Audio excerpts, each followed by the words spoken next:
Shannon, thanks so much for joining us today. Oh, no, I'm glad to be here. So, for those who don't know you, give us a little bit of background on yourself and how you came to found Stormalong. Well, I was working in the music industry on the West Coast for, the first half of my career. And, had spent time in Massachusetts, kind of moved around as a kid. My wife was from Philly, and we were having young kid, and it was time to make a change, and we decided to move back east. My wife found a rental on an orchard, and next thing you know, we had 120 acres of apple trees in the backyard. And one thing led to another. I started making small batches of ciders. Like, what do we do with all these apples? And next thing you know, we were making cider. So it sort of kind of fell into it. But music is where I started. It was just time to kind of make a change for the fam, and we just happened to land on an apple orchard when we moved back east. All right, I need a little more details on that. That sounds really. So you're renting a house and it happens to be on an orchard. Do you own this orchard?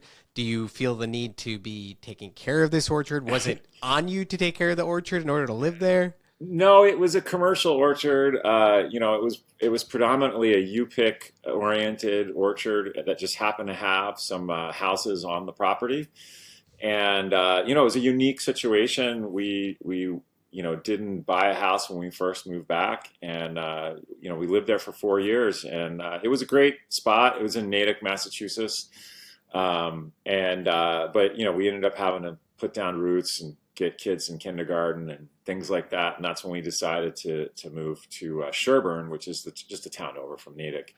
But it was a beautiful place for to kind of be there, to just amazing sunsets on this orchard. But we didn't have to take care of it. That was managed by the company that owned the orchard. But there had been an old apple press there that they weren't using. They weren't, there was no hard cider stuff going on in the property, and it just, my interest was piqued because of, it's like, what do we do with all these apples? There's all these apples on the ground. What do we do? There's apples on the trees, they're just coming out of everywhere. So we ended up, I just started messing around, and then when I really got deep into it, I started to understand that, hey, there's a lot to this cider making thing. Started to meeting some of my mentors and things early on, and learning about apples, and really just like I got bitten by the bug and started, going deep down the rabbit hole of cider. And how long was it before, this is a hobby, this is cool, it's in our backyard, to we're going to make a business out of this? So I think when we first started in 2014, it was more like a hobby for the first couple of years, and it was we were doing single format 500 ml bottles, smaller batches, and we were doing self distribution. We were sort of distributing a little bit here and there, but we started getting calls from distributors wanting to feature our product and everything, and so once we started making that jump to wholesale distribution, it started to be like, okay, well, we need to make more if we're going to sell these things too. So we just started scaling up from there. And early on, I had some help from some local cider makers and friends to kind of help me get going, but quickly realized that, we had to pick a lane, and our lane was wholesale distribution rather than a direct consumer model, which is a lot of, like, say, craft breweries and folks where it's more like selling people direct from your establishment. This was more like we're selling it to a wholesaler selling it to the retailer. And if you're in that business model, you have to make a lot more product because your margins are totally different. It's a totally different business model. So once we went down that road, we were like, I'm curious, where did the name Stormalong come from? So when I first moved back, we had been talking about doing a music festival. Actually, I had been in the music business, like I was saying, and we were talking about doing this decent sized music festival on Cape Cod, and we were looking for a name for it, and I was digging around different New England folklore and imagery and stuff, and I came across this tall tale out of New England. His name is Captain Alfred Bulltop Stormalong, and he was the greatest deep water sailor to have ever lived. he drank cider out of these giant barrels and ate shark meat soup. And, he had he was a larger than life kind of Paul Bunyan of the sea type figure. And I'm looking through these children's tall tale storybooks, and it was like, whoa, this is a cool name for a music festival. Music festival we didn't end up moving forward with, but a couple years later, 2, 3 years later, when we're moving forward with Stormalong, we needed a name for the cider company. We were tossing around a lot of different things, and what about Stormalong? That might be kind of cool. And we started kind of, talking to friends and peers, and what do you guys think? And everybody liked the name, and we're like, all right, this is perfect. New England. The guy had, he drank cider. He's associated with Johnny Appleseed. There's all kinds of stuff going on here that made it connect to the brand. But that's kind of where it came from. Well, I think as soon as you pick up a can, you get a sense that it's certainly a creative bunch that's behind this, and the story makes a lot of sense now. For those who haven't had Stormalong before, obviously there's many cider companies out there, selling wholesale. That's a part of who you are, but what is your differentiator? What makes Stormalong unique? What do you think separates you on the shelf? Well, I think the biggest thing is, the taste of our product, right? Our motto is respect the apple. And, early on in cider, when I was just getting started, I met folks like Steve Wood at Farnham Hill Cider in New Hampshire, and other friends that were making this really kind of special cider with specific apples, heirloom apples, bittersweet apples, bitter sharps, these specific varieties that were really good for cider. And I noticed that, the taste of that stuff is totally different than what you can get on the shelves right now. And there was a few ciders like Aspal and some of the British ciders that were coming over that I started to learn about in that time period. But I was like, why can't I find cider like this in the store? I could find it if I drive up to Steve Wood's place and I want to get a 750 from him and in the state of New Hampshire, I can find it, but it's hard to find other places. So we really wanted to kind of showcase what that cider could taste like. So Legendary Dry was our first option, our first offering, and it was sort of based on Steve Wood's Extra Dry out of New Hampshire.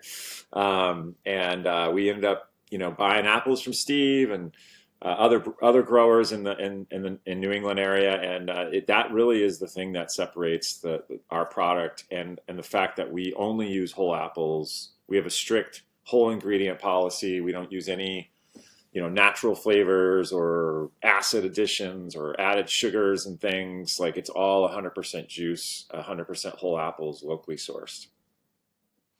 The other thing that I think is kind of unique about you that I haven't necessarily seen elsewhere is some of the flavor profiles, whether it's like, blueberry or passion fruit.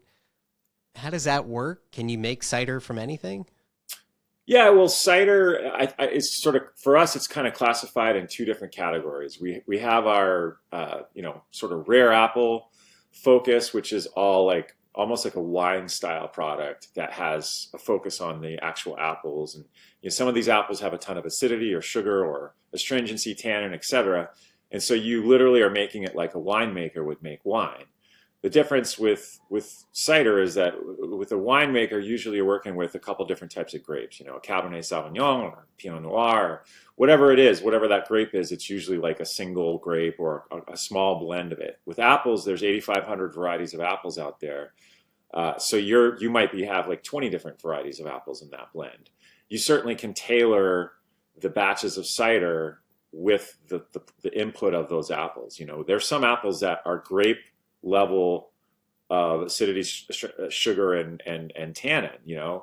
Like literally 20 bricks apples that can ferment at the same ABV as wine can, but you kind of blend them down to get like what people we're usually in a 6 to 8% ABV.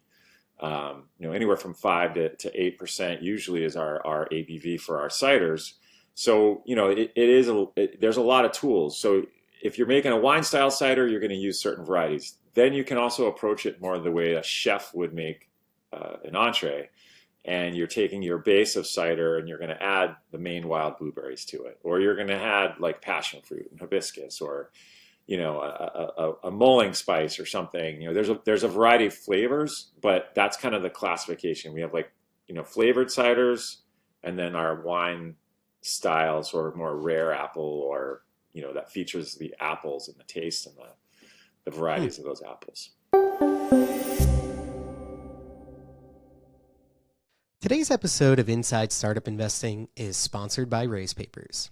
Raise Papers is the one-stop shop for founders to structure their capital raise deal and file all of their necessary documents to be able to raise in compliance with SEC rules. Yes, it's the nitty-gritty of capital raising, but traditional law firms can charge you an arm and a leg and take forever to get your capital raising documents in place. Raise Papers was built for serving founders with digital tools to streamline time and cost to file.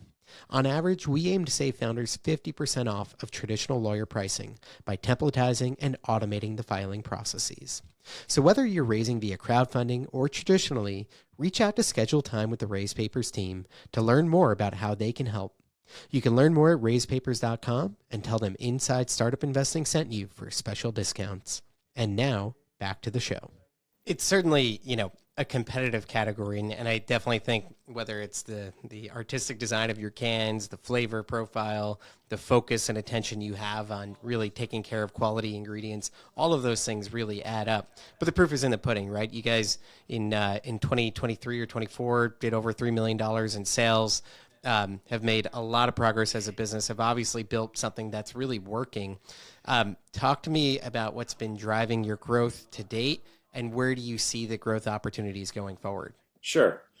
So I think for any brand, it takes a while to organically grow your brand. And if you don't do it that way, it's really hard to see the sustained pull through and the sustained, people. You need a base of customers that are returning to your brand.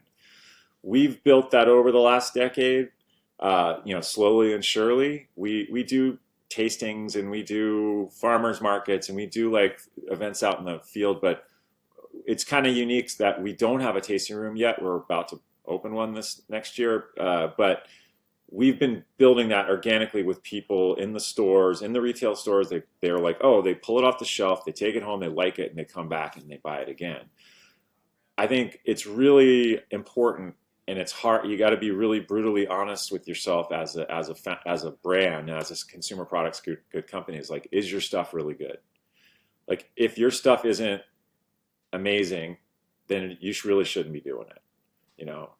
That's my philosophy. And music was the same way. Like, if you didn't stand behind that song and that thing, like, it's like, what are you doing? Are you trying to make commercial hits to try to get signed to a major, so we approach cider a similar way. Like, it has to be really good. So everything that we ever put out, we stand behind 100%, and we're really excited about, and we like it. And if you do that, I feel like the other dominoes fall into place.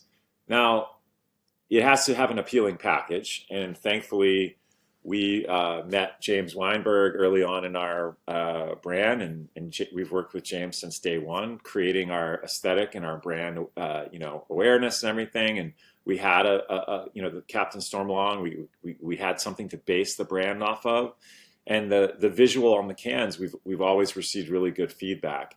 So it has to be great, but it also has to have an appealing package that someone's going to want to grab off the shelf, because it is a very competitive landscape. If you can check those boxes, I think that you stick with it, you will get that pull through eventually. But it takes a minute to grind. I think for us, we also have been focused on our portfolio, meaning Legendary Dry was our product in 2014. It's still our number one SKU. It's still our flagship product, and not changing constantly for the consumer and sort of sticking with what you do is also very important it has led to some of our success too, is because eventually people find that style and they're like, oh, I like this. In terms of where you are today, what's kind of your regional reach, and as you think about growth, where would you like to go? Right now we're in the Northeast. We have done some business in Southern California. We've done a little bit it works for us when it's difficult to obviously sell things on the other side of the country. We have started distributing in Illinois, in the Chicagoland area. That's working well for us too. But the reality is you need people on the ground there. A distributor is not going to be enough to get you to that next level in a wholesale. So we've built a team, like, slowly and surely, and we are pretty lean and mean, relatively speaking, to other brands. But you really do need people in there telling your buyers and your store owners and the bar owners, like, hey, we're here. You need to try this, because otherwise it's hard to get above the noise. For us, Jersey and New York are our two biggest new markets this past fall that we opened up. And, we're really focused on trying to get, stuff going in those markets. We also are still growing substantially in Massachusetts and our home markets. We have a new distributor in Maine that we'll be pulling on here. That's the Miller Coors House for Maine. And, always looking to see the best partner that we can work with in these markets, and then support that partner so that we can kind of be on the same page for goals. Well, I'm interested to hear a little bit more about that. Not being an insider on working with distributors and wholesalers who are actually getting you into grocery stores and liquor stores and things like that. There are so many brands that come to market and they never make it, right? And to your point, I think a lot of them do start direct to consumer, hope they could show a velocity of sales, and eventually use that to convince a distributor or a Whole Foods or somebody to take them on, put them in their stores, and now they're going to, grow their sales astronomically. It sounds like you've been very intentional about getting in with distributors who could get you into stores and increase that store count. What are the challenges of doing that? What does that process even look like? It's not an easy process. I think it looks different for every brand. And the cider category is, a great category. It had hockey stick growth back in that 2015, say 2012 to 2015 era. And then it's kind of leveled out into a more realistic growth plane. But it's all over the map, and it's in craft beer. You had this like 30, 40 year time where, people started to learn what brown beer was, and, it's not all like light beer, and you do have IPAs and, different types of darker beers. We've been educating people about cider in a much more compacted timeline, but the regional share of cider now, meaning like brands like Stormalong, is now over 50% of the market nationally. Whereas craft beer, it's like 20% of the market, right? So in a very short amount of time, those bigger macro brands like the Angry Orchards of the world have, 50% of that share has gone to regional brands, which typically have like a higher quality or more, ingredient-based position for the consumer. So the consumer's taste and understanding of higher quality ciders, I think, has happened really fast, which is good for the category. So a lot of smaller brands, especially in the Pacific Northwest, there's some brands that are really driving significant market share. And that's starting to happen. It's happening here in New England as well, and the Northeast. So I think it checks a lot of boxes. It's an authentic category, meaning like it's been around for hundreds of years. People understand cider to some degree, like, oh, I know what cider is. And now we're just teaching them like, hey, it's actually really good if you buy the right ones. And it's also the same. So the same education that we're teaching our consumers, we're also working with our distributors on and trying to get them to understand, hey, this stuff is really good if you support the right brands. And that they're looking to get product in the store as well, and they're looking to get with the wholesalers and the buyers of those chains and everything. So I mean, they've been supportive, but it's a team effort. It's a team effort with the distributors. It's also a team effort with us reaching out to the chains directly, and building relationships with those chains and having them understand our product.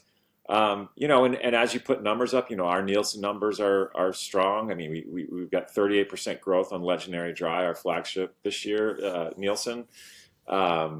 And we continually grow every year. So, those numbers help also support the business in the chains. And I think it's just a constant battle. You're always trying to like touch base with your distributors, your wholesalers, your chain buyers, and like when we're talking to Trader Joe's, I mean the buyer that we're talking to is on the West Coast. That person buys for the whole country, so you just build. And thankfully we have a decent relationship with them, but it's not an easy task. But as long as your stuff is pulling and you make a high quality product and people like it, then you typically will find a home. And there's a ton. It's just thousands and thousands. We're in like close to 4,000 accounts. There's thousands and thousands of accounts. One side of the equation is obviously the sales side and the distribution side. The other side is your ability to actually deliver on those orders, right? Right. When we think about capacity and the amount of orchards you already have on hand, what does that look like? How much can you grow with what you currently have within your own capacity? Yeah, we're operating at about 65-ish, maybe 70% capacity right now with our current production setup. So we do have some bandwidth. For us, adding a couple new fermenters is not a big deal, to increase capacity. The biggest, kind of pinch would be if you're really trying to, grow your packaging capacity and your speed at that would be the next big CapEx expense. Is like, okay, do we need a 350 can per minute line, or is 100 CPM okay? With a little bit longer shifts or things like that. So you're always trying to balance big CapEx spends on what you need to produce. And inventory is always, I think, the most challenging thing for any CPG brand, beverage included, to sort of know, like, you don't want to have too much on the floor. You want to be able to make and execute what you need when there's demand for it. But like for cider, like the fall and winter is mainly fall is our huge, our sales double throughout, September through the end of the year. We're all of a sudden like doubling, and because people think of cider in the apple season, and then it comes coming, so it's, getting ready for that. It's kind of crazy. We're like, whoa, here it comes, so it's always trying to find that balance. We've been able to, knock on wood, execute so far. But it's not an easy task. Certainly not. Do you like to own your orchards, or do you kind of lease access to, or just purchase? So we purchase fruit directly from the growers. We do have a 10-acre plot here in Sherburne, and that we grow some apples with an orchard partner here in town, Dallas Orchards. But it's a totally different business. And it would be awesome. I think everybody dreams of owning an orchard and, doing all this wonderful stuff. But, I think you got to pick your battles. For us, we would love to own an orchard someday. We almost have purchased orchards in the past. We've talked about a couple of deals. But it's, we're better off working with our growers and empowering them by buying the fruit at a decent rate, cost, and continue to give them the support they need to grow the fruit that we love and want to buy. So, most of our fruit, a lot of our fruit comes from New York, because is a growing region compared to New England. They're just so much bigger, and they have more. Like cider, we're pulling fruit year round. Some of our specialty apples are coming in at harvest, and we're making the product at harvest, and we're putting it in can or keg in harvest. Other cider we're pulling out of controlled atmosphere storage throughout the year, and that's how we're able to continue to make cider year round. So a lot of those storage facilities are in the New York area, and so we do end up using a lot of fruit from New York as well. You're currently doing a funding round on Start Engine. Talk to me about use of funds and how that's going to help you grow. Yeah, the biggest thing that we're raising for right now is the build out of our new space. We have a new headquarters that we are currently building out in Millis, which is about 10 minute drive from where we started here in Sherburne. It's kind of the closest sort of more industrial air, there's actual bigger buildings there, and there's sewer and things. Like the town of Sherburne doesn't even have a sewer system or a water system. Everything's well and septic based here in our little town of Sherburne. But next door, Millis has a facility. We moved into a place. It had been the Clico Club Beverage company from like the 1880s all the way through like the mid 1900s. They had been making ginger ale and cider and all this crazy stuff there for in around the turn of the century. Like Prohibition and everything changed, but there's a lot of great history in this building. And we're in the front unit, which is right off of 109, one of the main drags in Millis. So we have the ability to have a tasting room there. It's a retail district, so there's a CVS across the street and grocery stores and McDonald's and things like that. So it's not like deep in an industrial park where you'd have to go dig in to find it. Like it'll be right there on the street. So it's a great balance for us to have a facility that has high ceilings. It's like big warehouse style space, so it's wide open for us. It's on sewer. It's got all the utilities we need and those things to kind of make cider at scale. But it's also in a retail district, so we could have a tasting room there and have people come and see us and visit us. And it sort of checks. It took a long time to find a place like this. Actually, like we've been looking for 3 or 4 years for a facility, and this one finally made the most sense. And we literally just moved all of our equipment out of our previous location in Leominster in January. It's all now in our new spot in Millis, and we are just full steam ahead trying to get that operational again. So a lot of this, a lot of the money that we're raising is going to be put towards that effort, but it's also to support our growth and inventory and salespeople and marketing efforts and all those type of things. I mean, we're pretty responsible with our overhead. I mean, we've been operating, pretty successfully over the years, but we're always in growth mode. We're not, we're always trying to reinvest into personnel or marketing opportunities or distribution opportunities, to keep growing. I mean, that's what our kind of goal is right now. We still think there's a lot of thirsty cider drinkers out there, and we believe in our product, and we want to make sure that they get a chance to try it. When you think about how investors get a return in a business like this, what are your thoughts on where this business goes and what that might look like? I think the most realistic option would be for us to work with a strategic partner. We've already been approached by a few.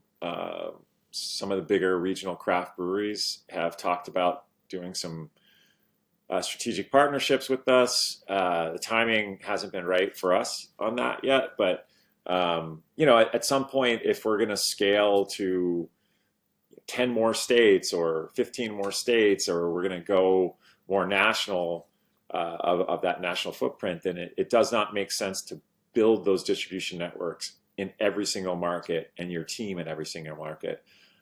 There's a lot of stuff going on in the craft beer side. There's a lot of stuff going on in the alcohol space to begin with. And if you have a healthy brand and you have a brand that's still growing, there's a partner out there that might make sense to collaborate with down the road. So I think that's one of the most obvious ones. Like we're not necessarily looking, our goal is not to be like, oh, we're going to build this thing and merger acquisition and immediately sell this thing off. And, but I think it would make a lot of sense to pull a strategic partner in at some point that could help, people see an ROI. I mean, there's employee stock option plans, there's ESOPs and things like that we could see. There's all kinds of situations that you could see that would add value to the company and give people a return.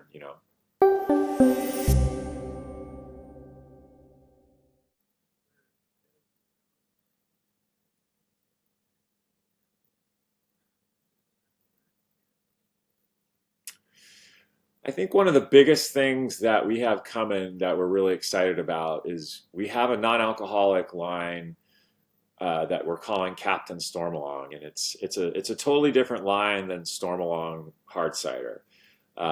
it's a little bit more playful. Captain Stormalong, we have the character James has designed everything. It's got a little bit of that sports memorabilia kind of vibe to it. We'll be announcing this soon.